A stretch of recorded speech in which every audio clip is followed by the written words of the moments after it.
जिसने नहीं किया होगा, and the topic is the circulatory system of the humans, right?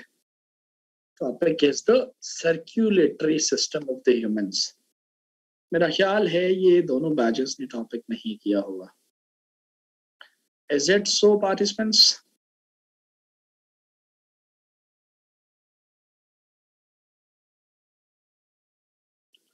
All right, ठीक हो गया, great.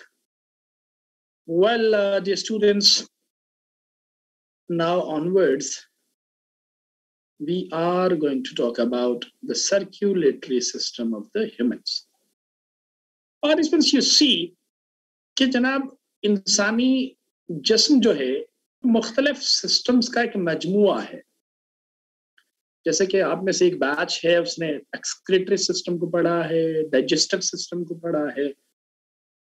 जितने भी सिस्टम्स हैं वो सारे के सारे सिस्टम जो हैं बेसिकली अपने अपने हिस्से का काम करते नजर आते हैं. हर एक सिस्टम अपना काम करता है और उसी वजह से ओवरऑल पूरी की पूरी बॉडी जो है वो काम करती हुई दिखाई देती है. लेकिन यहाँ पे सबसे पहले जो सिस्टम अभी हम पढ़ना जा रहे हैं जी, system is named as the circulatory system of the humans. Circulatory system of the humans. We see, participants, circulatory system को कहते हैं. देखिए, circulatory comes from the word circuit ना. Circuit, एक चीज एक सर्किट में, एक साइकिल में घूम रही है. From point A to B, point B to C, point C to D, एक सर्किट के अंदर घूम रही है. लेकिन यहां पे अगर हम देखें तो भाई circulatory system is mainly that system which is responsible for the circulation of blood in the body. बहुत सादा सी बात हमने कही, the system which is responsible for the circulation of blood in the body. अच्छा, खून की सर्कुलेशन को मुमकिन बनाने के लिए हमारी बॉडी के अंदर जो सिस्टम मौजूद है, सिस्टम का नाम सर्कुलेटरी सिस्टम है. But at the same time हमें पता है कि जो फूड हम खा रहे हैं, जो खाना हम इस्तेमाल करते हैं, उस फूड के अंदर जो न्यूट्रिएंट्स हैं वो भी जाके हमारे खून के अंदर शामिल होते हैं और वो खून के जरिए से ही पूरी की पूरी बॉडी के अंदर ट्रांसपोर्ट होता है. यानी कि ब्लड एक व्हीकल के तौर पे काम करता है, गाड़ी के तौर पे काम करता है, जो कि न्यूट्रिएंट्स को बॉडी के हर हिस्से तक लेके जाता है. So on that basis, हम ये भी कहते हैं कि system is that system which is also responsible for the transport of nutrients in the body. But at the same time, हमें ये देखने को मिलता है कि जनाब जो हम सांस ले रहे हैं उसके लिए तो अलग से रेस्पिरेटरी सिस्टम मौजूद है, लेकिन ये जो जब हम इनहेल करते हैं एयर को, उसके अंदर जो ऑक्सीजन मौजूद है ये भी जाके हमारे खून के अंदर जाके शामिल होती है और आगे यही खून जो है, हमारा ब्लड जो है, ये पूरी की पूरी बॉडी के अंदर जो है ऑक्सीजन को ट्रांसपोर्ट भी करता है, दूसरी गैसेस को यानी कार्बन डाइऑक्साइड को भी ट्रांसपोर्ट करता है. On that basis हम ये भी लिखते हैं, ये कहते हैं it is that system which is also responsible for the transport of gases in the body. तीन चीजें हो गई, लेकिन इसमें जो मेन चीज है वो एक ही है. और वो मेन चीज कौन सी है कि जनाब circulatory system is that system which is responsible for the circulation of blood in the body. Why so? क्योंकि हमने देखा कि भाई ये जो न्यूट्रिएंट्स हैं या ये जो गैसेस हैं, तो भाई ये भी अल्टीमेटली ब्लड के अंदर ही जाके शामिल होती हैं और ब्लड के जरिए से ही बॉडी के अंदर ट्रांसपोर्ट होती नजर आती. तो कुल मिला के बात सिर्फ इतनी है कि जनाब circulatory system is that system which is responsible for the circulation of blood in the body. Body के अंदर खून को सर्कुलेट करने वाला जो निजाम है बेसिकली उसका नाम सर्कुलेटरी सिस्टम है. अब देखें जी, हमारी बॉडी का कोई भी सिस्टम उठा लें तो भाई हर एक सिस्टम जो है बेसिकली अपने मुख्तलिफ कंपोनेंट्स के ऊपर मुश्तमिल है, अपने मुख्तलिफ पार्ट्स के ऊपर मुश्तमिल है और हर एक कंपोनेंट जो है, हर एक पार्ट जो है वो बेसिकली अपने हिस्से का काम करता हुआ दिखाई देता है. और as far as the circulatory system concerns, तो जनाब हमारा जो सर्कुलेटरी सिस्टम है ये भी मुख्तलिफ हिस्सों के ऊपर मुश्तमिल है। बल्कि आप अगर चाहें तो आप हेडिंग बना सकते हैं कंपोनेंट्स ऑफ सर्कुलेटरी सिस्टम के नाम से। अगर आप चाहें तो हेडिंग बना सकते हैं कंपोनेंट्स ऑफ सर्कुलेटरी सिस्टम के नाम से। अब इन कंपोनेंट्स में तो सबसे पहला मेन कंपोनेंट है that is none other than the blood. अच्छा, खून खुद एक हमारे पास कंपोनेंट है सर्कुलेटरी सिस्टम का, जिसने सर्कुलेट होना है पूरी बॉडी के अंदर। भाई खून क्या है, ये ब्लड क्या है जो हमारे अंदर दौड़ रहा है, जिसकी वजह से हम आबाद हैं, जिंदा हैं। भाई ब्लड जो है कॉम्प्लेक्स फ्लूइड।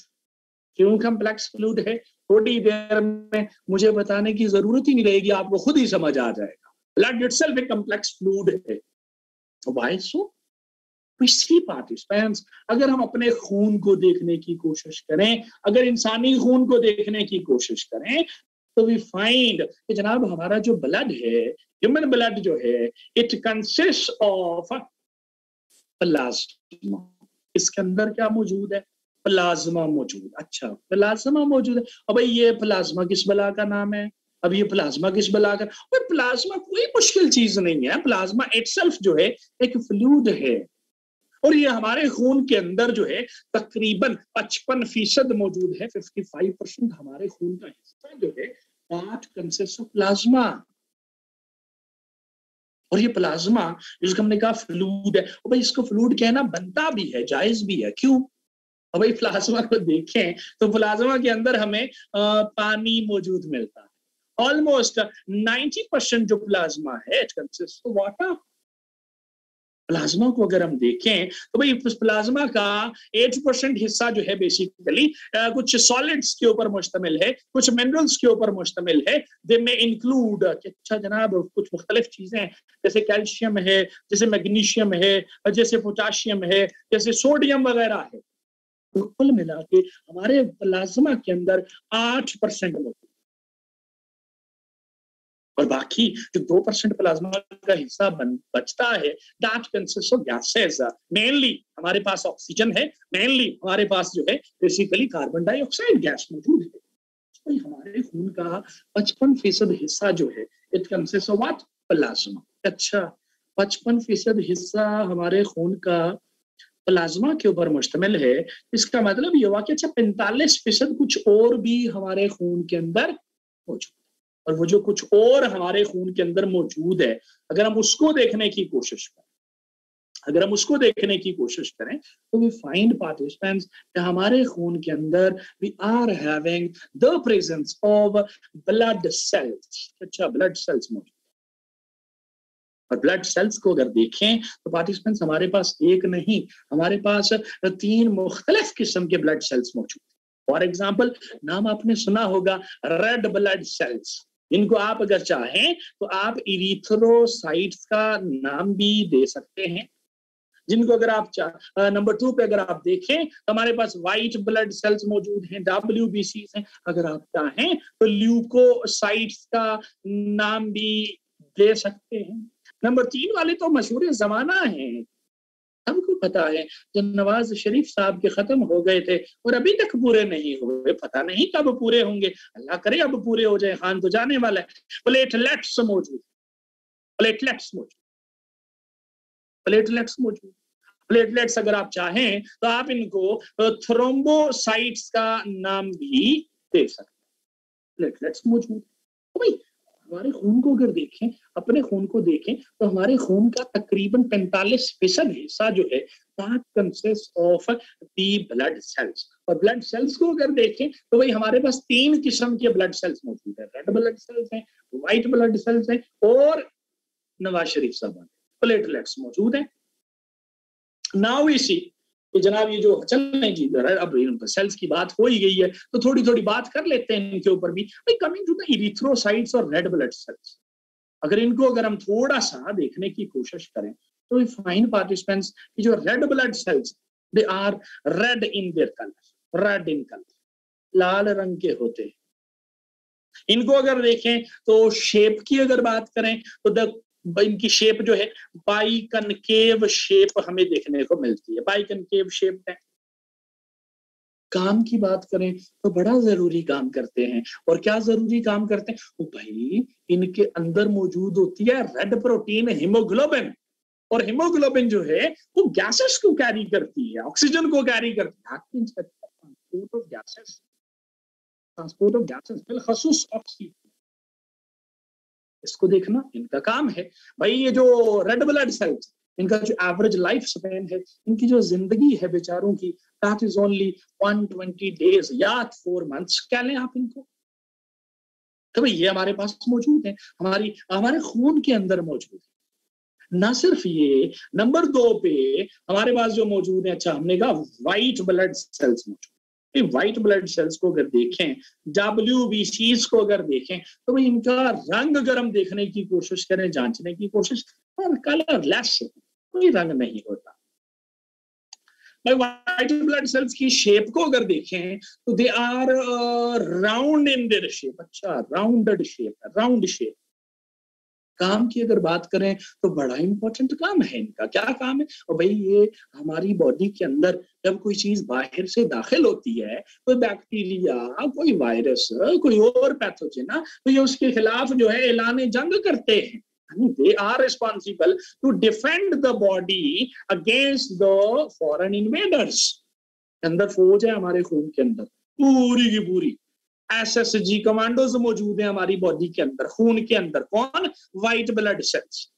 काम है इनका बॉडी को डिफेंड करना। लाइफ स्पैन की बात करें तो कम जिंदगी है इनकी, इन बेचारों की 1 वीक जो है या 7 डेज जो है इनकी लाइफ स्पैन देखने को मिलते हैं, इनकी डेथ हो जाती है, नए बन जाते हैं।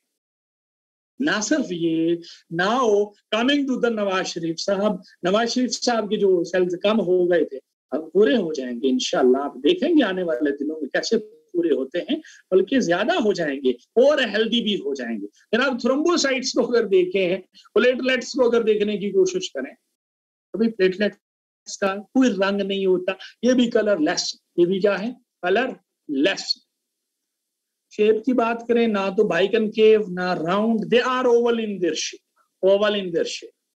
काम की बात करें तो बड़ा जरूरी काम है। चोट जब लगती है, चोट जब लगती है, खून जब बहता है, तो खून को जमाने के अंदर जो किरदार है, खून को क्लॉट करने के अंदर जो किरदार है, वो बेसिकली प्लेटलेट्स का है।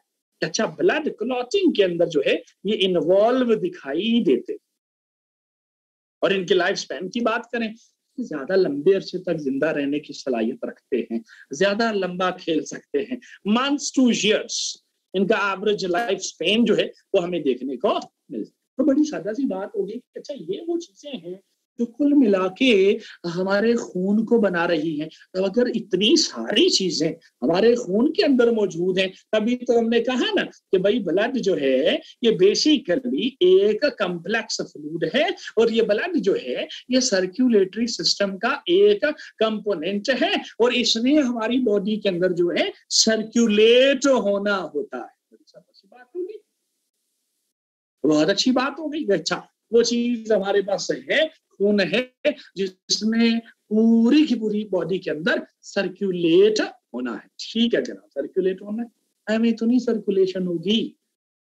अब भाई आपका जो कारपोरेच है, कारपोरेच में टंकी है, वहां पे टंकी में मौजूद पानी है, नीचे वाली टंकी से ऊपर वाली टंकी में पानी पहुंचाना है। जितनी मर्जी पावरफुल मोटर लगा लें, जब तक पाइपलाइन नहीं होगी पानी ऊपर नहीं जाएगा। अब भाई खून में पूरी बॉडी के अंदर सर्कुलेट होना है, तो इसको रास्ता चाहिए, इसको पैसेज चाहिए, और वही पैसेज, वही रास्ता जो है हमारे सर्कुलेटरी सिस्टम का कंपोनेंट नंबर 2 के तौर पे हमें दिखाई देता है। और वो कंपोनेंट नंबर 2 क्या है? अब ब्लड वेसल्स हमारे पास में क्या मौजूद है जनाब? हमारे पास ब्लड वेसल्स मौजूद है। सर्कुलेटरी सिस्टम का कंपोनेंट नंबर 2 जो हमारे पास है, that is none other than the blood vessels। क्या? अच्छा, blood vessels, blood vessels are mainly responsible to provide a provision of passage। भाई ये खून को गुजरने का रास्ता फराहम करती हुई दिखाई देती। खून को गुजरने का रास्ता फराहम करती दिखाई देती है। और ब्लड वेसल्स को देखें तो 3 तरह की ब्लड वेसल्स हैं भाई। एक तरफ हमारे पास आर्टरीज मौजूद हैं, दूसरी तरफ हमारे पास वेन्स मौजूद हैं, तीसरी तरफ हमारे पास छोटे वाली कैपिलरीज मौजूद हैं। 3 तरह की ब्लड वेसल्स हमारी बॉडी के अंदर एग्जिस्ट करती हैं। अब ये जो आर्टरीज हैं, ये जो वेन्स हैं, ये जो बेसिकली हमारे पास कैपिलरीज हैं, मेनली अगर देखें तो ये ब्लड को पैसेज फराहम करती हैं, रास्ता फराहम करती हैं। वही coming to the arteries, first of all arteries को अगर देखें ना जी, तो आर्टरीज का जो मेन काम है ना जी, they are responsible to take the blood from heart to body. अच्छा जनाब, इनका काम की तरफ जो है वो लेके 2 तरह का खून इस वक्त सर्कुलेट कर रहा है, पता होगा आपको। एक ऑक्सीजनेटेड है और डीऑक्सीजनेटेड है। दूसरा ऑक्सीजनेटेड वो जिसके अंदर ऑक्सीजन मौजूद है, लाल रंग का होता है। वैसे आजकल तो सारा ही सफेद हो गया है, लेकिन चलें जी। तो दूसरा जो डीऑक्सीजनेटेड है, अगर आप अपने रिस्ट को देखें यूं करके तो आपको यूं ग्रीनिश ब्लूइश टाइप चीज नजर आएगी। यहाँ पे ये डीऑक्सीजनेटेड ब्लड है जिसके अंदर से ऑक्सीजन कंज्यूम हो चुकी होती है। अगर ये आर्टरीज दिल से बॉडी की तरफ खून को लेके जा रही हैं, इसका मतलब ये हुआ कि अच्छा they deals with the oxygenated blood. बल्कि यूं लिखें, they always carries the oxygenated blood. Oxygenated blood को कैरी करती हैं। लेकिन इनमें एक बगावती कारिंदा मौजूद है, वो कहता है नहीं मैं हट के चलूंगी। क्या कहेंगे? एक्सेप्ट द पल्मोनरी आर्टरी, वाहिद आर्टरी हमारी जिस्म की जिसके अंदर जो है ऑक्सीजनेटेड के बजाय डीऑक्सीजनेटेड ब्लड जो है वो मूव करता नजर आता है। At the same time participants arteries के अंदर ब्लड प्रेशर जो है basically that remains higher in case of the arteries. खून जो है एक जोश के साथ, एक प्रेशर के साथ जो है वो दिल से निकल रहा होता है। और इसी वजह से arteries are stronger as well. ये 2-3 वॉल से मिलकर बनी होती हैं ताकि ये तगड़े ब्लड प्रेशर को बेयर कर सके, बर्दाश्त कर सके। तो बहुत सादा सी बात होगी। अच्छा, heart to body oxygenated blood except the pulmonary artery and the blood pressure remains higher in case of the arteries. Now coming to the veins, and veins are opposite to the arteries. Opposite क्या है भाई? From body to heart. अच्छा जनाब, ये जिस्म से खून को पिक करती हैं और दिल की तरफ लेके आती। और दिल की तरफ जो खून आ रहा है वो डीऑक्सीजनेटेड है। तो भेजा था ऑक्सीजन के साथ, ऑक्सीजन कंज्यूम हो गई, अब वो डीऑक्सीजनेटेड बन गया, तो वो जनाब वेन्स के जरिए कलेक्ट होके दिल की तरफ, यानी कि they deals with the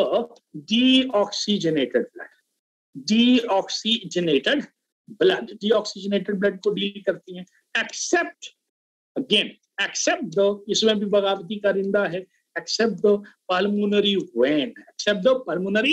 when, वाहिद वेन जिसके अंदर डीऑक्सीजनेटेड के बजाय ऑक्सीजनेटेड ब्लड मौजूद रहता है। और ब्लड प्रेशर की बात करें तो comparatively as compare to the arteries, blood pressure जो है in the veins remains lower, comparatively remains lower. ना सिर्फ ये, तो तीसरी तरह की ब्लड वेसल्स हमारी बॉडी में मौजूद हैं जी, तो माइन्यूट हैं, तो इंतहाई कम डायमीटर की हामिल है। इवन जो हमारे हेयर्स हैं, इससे भी पतली कैपिलरीज हमारी बॉडी के अंदर मौजूद है। They are the minute, they are the extremely thin vessels, extremely thin, and they deals with both types of blood, both oxygenated blood भी इनके अंदर हमें देखने को मिलता है, oxygenated और साथ में डीऑक्सीजनेटेड, दोनों तरह का खून जो है वो इनके अंदर हमें दिखाई देता है। किसके अंदर दिखाई देता है जनाब? कैपिलरीज। क्यों भाई? तो भाई ये जो है basically they are the junctions between the veins and the arteries. देखिए जी, आपकी आर्टरीज खून को लेके जा रही हैं, आगे चल के कैपिलरी, खून की सप्लाई आंख में जाएगी तो आर्टरी नहीं जाएगी। सादा सिंपल हमें वेन कैपिलरी चाहिए, वेसल चाहिए, तो कैपिलरीज है, स्किन के अंदर है, नेल्स तक है, दांतों तक रसाई है। कैपिलरीज के जरिए खून की सप्लाई मुमकिन होनी है। आगे चल के डिवीजन हो रही है, कैपिलरीज के लेवल तक खून पहुंचा है, बॉडी के हर हिस्से तक पहुंचता है। जब ऑक्सीजन कंज्यूम हो गई तो जनाब वो ब्लड ऑक्सीजन में कन्वर्ट हो गया, वहीं से कैपिलरीज के जरिए खून पिक होगा और सीधा वेन्स के अंदर दाखिल होगा। यानी कि capillaries are the junctions between the arteries and the veins, junctions between the arteries and the veins. इसलिए दोनों तरह का खून है। और जहां तक ब्लड प्रेशर की बात है तो ब्लड प्रेशर जो है इसके अंदर इंतहाई कम दिखाई देता है। Blood pressure remains least in case of the capillaries. Blood pressure क्या रहता है? इंतहाई कम दिखाई देता है। अब भाई माइन्यूट, ये मिनट, ये एक्सट्रीमली थिन लिख दें जी, एक्सट्रीमली थिन लिख दें, माइन्यूट लिखना था मैंने, एक्सट्रीमली थिन भी आगे लिखा हुआ है, उसी पे इक्तफा करने। एक्सट्रीमली थिन इंतहाई कम डायमीटर, छोटी छोटी छोटी छोटी। भाई दो चीजें हो गई, एक हो गया हमारे पास क्या, खून हो गया जिसने सर्कुलेट होना है, दूसरा क्या हो गया, वेसल्स हो गई जिसके जरिए खून ने सर्कुलेट होना है। अब चीज किसकी जरूरत है? अब जनाब जरूरत है मोटर की। अब मोटर, वो खुदा का वास्ता है पेपर में मोटर नहीं लिख के आना मत, ये टैंकी वैंकी का जिक्र करके आ जाए क्लास में, खुदा का वास्ता है। अब वो जो मोटर है, वो जो पंपिंग ऑर्गन है, वो बेसिकली ह्यूमन हार्ट है, हमारा दिल है। बाय द वे अक्सर आप लोग सवाल पूछते हैं कि जनाब ये 4 नंबर का सवाल है तो इसका जवाब कितना लिखना चाहिए। 2021 का जो पेपर हुआ था, 2021 का जो पेपर हुआ था उसमें ये 4 नंबर का सवाल सर्कुलेटरी सिस्टम से पूछा हुआ था। अब मैं पूरी सर्कुलेशन पढ़ाने लगा हूँ आपको, बात को समझिएगा। पार्टिसिपेंट्स, ह्यूमन हार्ट को अगर देखें, जो एक हमारे पास पंपिंग ऑर्गन के तौर पे मौजूद है, और इसका जो मेन काम है वो पूरी बॉडी के अंदर जो है ब्लड को पंप करना है। ब्लड को पंप करके पूरी बॉडी तक खून की रसाई को मुमकिन बनाना है, ह्यूमन हार्ट का काम है। फिस्ट लाइक स्ट्रक्चर है, ऑर्गन है हमारे पास, मस्कुलर ऑर्गन है हमारे पास, मसल है। नाउ वी सी पार्टिसिपेंट्स की ह्यूमन हार्ट को अगर हम देखें तो वी फाइंड जैसे जनाब ह्यूमन हार्ट की, हमारे हार्ट की जो राइट साइड है, ह्यूमन हार्ट की राइट साइड पे, अपर साइड पे we are having a chamber available like this. इसी तरीके से लोअर साइड पे भी we are having a chamber available like this. इसी तरीके से हमारे हार्ट की जो लेफ्ट साइड है उसके ऊपर भी we are having a chamber available like this. Left side पे, लोअर साइड पे भी we are having a chamber available like this. दिल के खाने उर्दू में कहते हैं, दिल के खाने, इन खानों के नाम हैं। नाम क्या है मैं भी लिख देता हूं यहाँ पे। ये जो राइट साइड में मौजूद है अपर चैम्बर, इसको आप राइट एट्रियम कह लें, एट्रियम कह लें। डाउनवर्ड साइड पे जो राइट साइड पे मौजूद है इसको हम राइट वेंट्रिकल कह लें, वेंट्रिकल कह लें। अपर साइड पे, लेफ्ट साइड पे जो मौजूद है that is the left atrium, chamber मौजूद है। लोअर साइड पे जो मौजूद है इसको आप लेफ्ट वेंट्रिकल कह लें, लेफ्ट वेंट्रिकल। चैम्बर्स मौजूद है, 4 चैम्बर्स मौजूद है हमारे दिल के अंदर। पूरी सर्कुलेशन को मैं स्टेप बाय स्टेप बात को आगे बढ़ाऊंगा, स्टेप्स होंगे मुख्तलिफ, तो ज़हन में रखिएगा। नाउ इसी लेट सपोज जी हमारे पास जी कोई इंसानी बॉडी है जी, लेट सपोज जी सरमाजदी है, ठीक हो गया, यहाँ से खाने के डमी बॉडी बना लेते हैं जी, लेट सपोज लाइक दिस। जैसे जनाब बॉडी है, बॉडी है तो बॉडी के अंदर खून है, खून सर्कुलेट कर रहा है। नाउ इसी स्टेप नंबर 1 आपने लिखना है जी, डिफरेंट, स्टेप नंबर 1 लिखिएगा कि different veins arises from the different parts of the body. Body के जितने भी हिस्से हैं, सर से लेके पांव तक, सर से लेके पांव तक, हर एक हिस्से से, सर से लेके पांव तक हर एक हिस्से से मुख्तलिफ वेन्स जो हैं वो अराइज होती नजर आती। और थोड़ी देर पहले बताया कि भाई वेन्स का जो काम है वो डीऑक्सीजनेटेड ब्लड को कलेक्ट करना है। तो इसका मतलब है कि इन वेन्स के अंदर we see the presence of deoxygenated blood. Blue है, ये डीऑक्सीजनेटेड ब्लड कलेक्ट हुआ पूरी बॉडी से। किसकी मदद से कलेक्ट हुआ काका? वेन्स की मदद से कलेक्ट हुआ, जो मुख्तलिफ हिस्सों से अराइज होती हुई दिखाई दे रही है। एक बात हो गई। अच्छा, different veins arises from the different parts of the body and they used to collect the deoxygenated blood from the body. अच्छा, आगे चल के क्या हुआ? We see these all veins opens up into a larger vein. ये सारी की सारी veins जो हैं आगे चल के एक बड़ी तगड़ी मेन वेन के अंदर जाके ओपन हो गई। इसका मतलब है पूरी बॉडी से जो डीऑक्सीजनेटेड ब्लड कलेक्ट हुआ है वो सारा इस एक वेन में आ जाता है। और ये जो एक वेन है, जो लार्जर वेन है, तो भाई इसको हम नाम देते हैं क्या? Vena cava. आगे चल के सुपीरियर इंफीरियर भी है, उधर नहीं जाते। वेना केवा, सारे का सारा डीऑक्सीजनेटेड ब्लड इसके अंदर मौजूद है। नाउ वी सी ये वेना केवा इस खून को यहां से लेके जा रही है। कहां पे लेके जा रही है? राइट एट्रियम में लेके जा रही है। वेना केवा इस सारे के सारे डीऑक्सीजनेटेड ब्लड को कैरी करके लेके जा रही है। कहां पे काका पहुंचा खून? राइट एट्रियम में पहुंचा। खून कौन सा है काका? काका खून डीऑक्सीजनेटेड है, deoxygenated. Now we see right atrium छोटा सा चेंबर है, ना तो इस बेचारे के पास इतनी जगह है और ना ही इसका रखना यहाँ पे काम है। खून सारा यहाँ पे पहुंचेगा। जैसे खून यहाँ पे पहुंचता है तो काका राइट एट्रियम कॉन्ट्रैक्ट करता है। जो आपके दिल की धड़कन है ना जी, धड़कन है, लब डब है जो, उसके दौरान जो ये जो चैम्बर्स है अब ये कॉन्ट्रैक्ट होते हैं, राइट एट्रियम कॉन्ट्रैक्ट करता है, तो ये सारे का सारा खून जो है राइट वेंट्रिकल में चला जाए। यहाँ पे चला। एक छोटी सी बात लिख लें, ये जो राइट एट्रियम है और राइट वेंट्रिकल है, इन दोनों के दरमियान एक छोटा सा वॉल्व मौजूद है। वॉल्व मुख्तलिफ जगहों पे, यहाँ पे मैं दो का जिक्र करूंगा। वॉल्व जहां पे भी उनका काम है ब्लड के बैक फ्लो को प्रिवेंट करना। और यहाँ पे जो वॉल्व मौजूद है उसका नाम है ट्राइकस्पिड वॉल्व। क्या नाम है? Tricuspid valve. 3 कस्प होते हैं, ट्राइकस्पिड वॉल्व। और ये बेसिकली ब्लड के बैक फ्लो को प्रिवेंट करता है, खून पीछे ना जाए, आगे ही चलता जाए। खून कहां पहुंचा? राइट वेंट्रिकल में। खून कौन सा है? डीऑक्सीजनेटेड। नाउ यू सी यहां से राइट वेंट्रिकल भी कॉन्ट्रैक्ट करेगा, और जब इसकी कॉन्ट्रैक्शन होगी तो खून यहां से निकलेगा। और खून किसके जरिए निकलेगा? वो बगावती कारिंदा पल्मोनरी आर्टरी के जरिए खून निकलेगा आगे। और आगे चल के इसी पल्मोनरी आर्टरी 2 हिस्सों में डिवाइड हो जाती है। कितने हिस्सों में डिवाइड हो जाती है? 2 हिस्सों में डिवाइड हो जाती है। 2 हिस्सों में डिवाइड होके ये कहां पे चली जाती है? लंग्स के अंदर चली जाती है। कहां पे चली जाती है काका? लंग्स के अंदर चली जाती है। इसका मतलब ये हुआ कि सारे का सारा डीऑक्सीजनेटेड ब्लड जो है पल्मोनरी आर्टरी के जरिए लंग्स में पहुंचता है। यहाँ पे पहुंचता है। भाई लंग्स में खून पहुंचता है तो हमने ऑक्सीजन सांस ले रखी है, वो ऑक्सीजन यहाँ पे बैठी इंतजार कर रही है ना, तो ये लंग्स के अंदर क्या होना है? और भाई यहाँ पे जब खून पहुंचेगा तो उसके अंदर ऑक्सीजन ऐड होगी, और उसको हम क्या कहते हैं? Oxygenation of blood takes place in the lungs. बहुत अच्छी बात हो गई। ऑक्सीजनेशन होगी तो अच्छा, अब ब्लड जो है तो डीऑक्सीजनेटेड नहीं रहा, अब ब्लड जो है वो ऑक्सीजनेटेड है, अब लाल हो चुका है। ऑक्सीजनेशन होगी।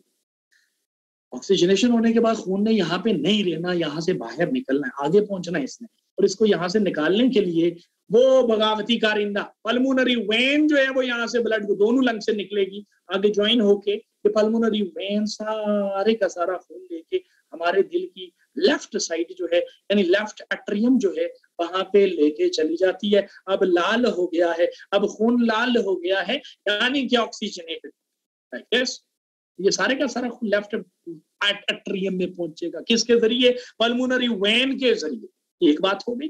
अच्छा, लेफ्ट एट्रियम ने क्या करना है? खून को रख के, इसके पास इतनी जगह ही नहीं है, नाकाम है। इसके पास जब खून पहुंचता है तो ये भी कॉन्ट्रैक्ट करता है।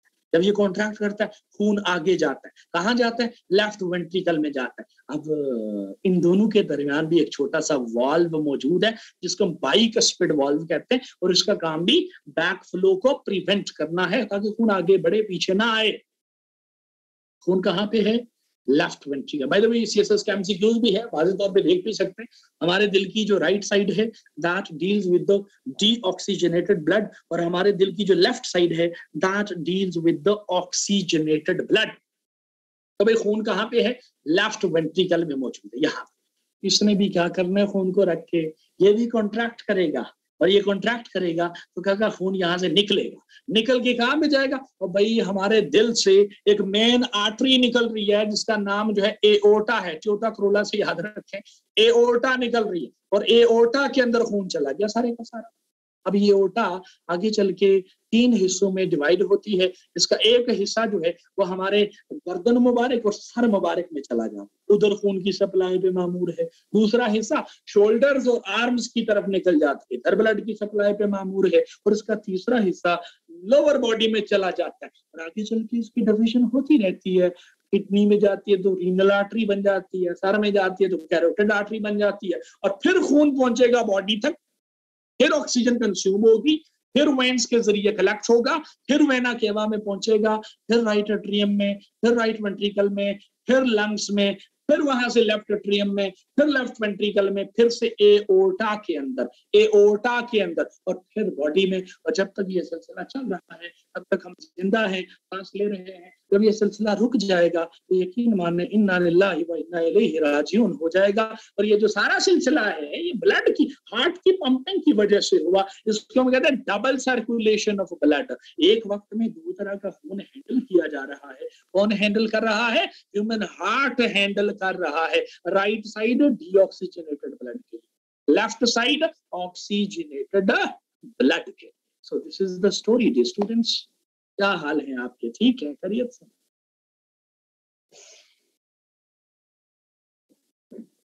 जी जनाब पार्टिसिपेंट्स, क्या हाल है आपके? ठीक है, खैरियत से हैं?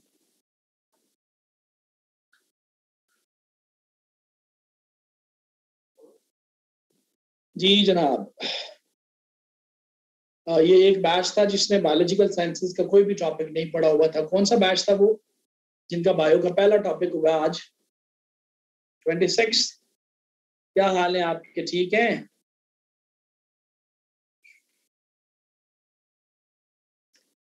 समझ आई है? ऐसे बच्चों का क्या हाल है जिनका बायो का कोई बैकग्राउंड नहीं है? तो परेशानी तो नहीं है, तो मुश्किल तो नहीं है? ठीक हो गया जनाब। चलें जी, अच्छी बात है, अगर आपको समझ आ गई है तो बड़ी बात।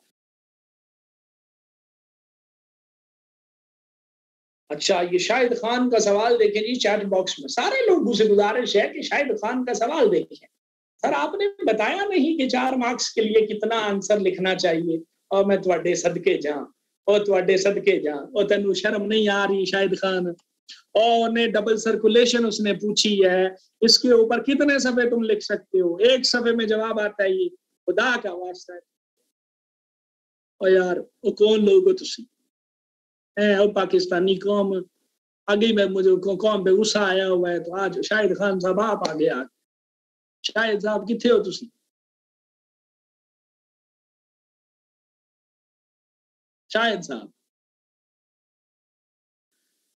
शायद बच्चे ये जो अभी स्टेप्स हमने पढ़े हैं जी पूरी बॉडी के अंदर सर्कुलेशन, बच्चे मैं अगर आपकी जगह पे होता तो एक पेज पे लिख के आ जाता साथ में ये स्केच बना, एक पेज पे इसका जवाब बन रहा है। चलें जी, जी पार्टिसिपेंट्स, कोई सवाल, कोई मसला परेशानी है तो प्लीज पूछें। जी पार्टिसिपेंट्स, कोई मसला परेशानी है पूछें।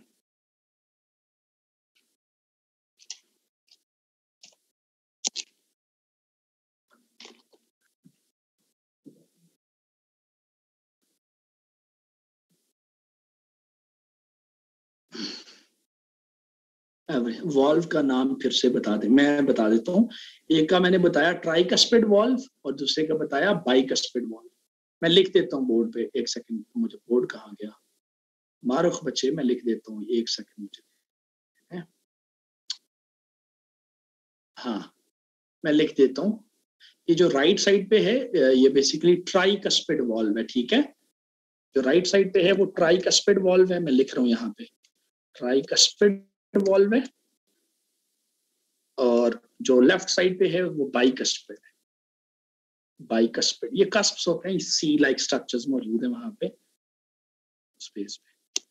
एक जगह पे 2 हैं तो एक जगह पे 3 है, काम एक ही है, ट्राइकस्पिड वॉल्व एंड बाइकस्पिड।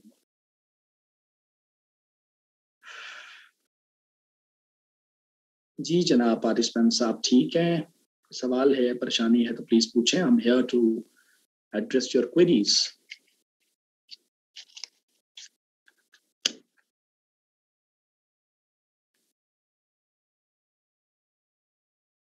जी बारिश पंजम, here to address your queries.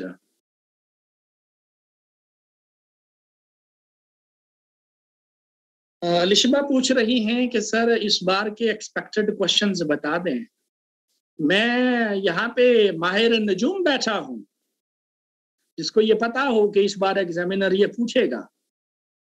बच्चे, अलिशबा बच्चे, जो सिलेबस है सारा पढ़ना है आपने। मैं नहीं चाहता कि मैं कोई टॉपिक बताऊं और आप वो तैयार करके चले जाओ और बाद में जब पेपर में ना आए तो आप कहें यार किस तरह का बंदा था, उसने गैस दिया था हमें चला नहीं, लिहाजा कोई गैस शैस नहीं है, सारा पढ़ो। ठीक है, सारा पढ़ो। है ही क्या, छोटी छोटी तो चीजें हैं बच्चे,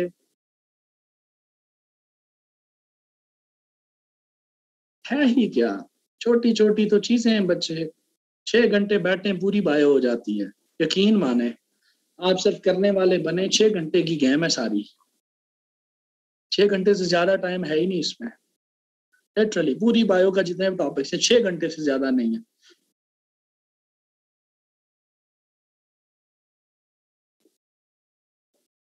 ये OB25 और OB26 आप मुझे ये बताएं, आप लोग इस बार एग्जाम में अपीयर होने जा रहे हैं या ये अगले साल वाला बैच है? 2023 वाले हैं, अच्छा अच्छा अच्छा अच्छा। बीच में 2022 वाले भी हैं बच्चे, अच्छा अच्छा। 2022 वालों की तो मुझे इतनी फिक्र नहीं है, 2023 वालों की मुझे ज्यादा फिक्र है, क्योंकि 2023 बड़ी दूर है। इधर तो हफ्ते के बाद चीजें आपको भूल जाती हैं, हफ्ता भी मैं ज्यादा ही बता रहा हूँ। ये साल पूरा रहता है, पता नहीं आप उसके जहन में कितनी रहेंगी चीजें और कितनी नहीं रहेंगी। बहरहाल कोशिश कीजिएगा कि आप अपने सिलेबस के साथ राब्ते में रहें, टच में रहें, तभी जाके पार्टिसिपेंट्स ये चीजें याद रहेंगी। ये सारी चीजें देखें, चीज को पढ़ लेना सिर्फ काफी नहीं होता। एक चीज को समझना है, एक चीज को पढ़ना है, फिर उसके बाद आपने उसको याद करना है। और याद करने के बाद जो सबसे क्रूशल फेज है वो आपकी जो है ना वो रिटेंशन है, कि आपने चीजों को रिटेन करना है। ठीक है, तो रिटेंशन जो है वो आपने सीखनी है। ठीक है, रमजान में क्लास टाइमिंग क्या होगी बच्चे? इशफाक एडमिनिस्ट्रेशन को पता होगा बच्चे, कोई पता नहीं। एडमिनिस्ट्रेशन को वैसे नॉर्मली 12 बजे से होती है, बट फिर भी एडमिनिस्ट्रेशन डिसाइड करेगी ये।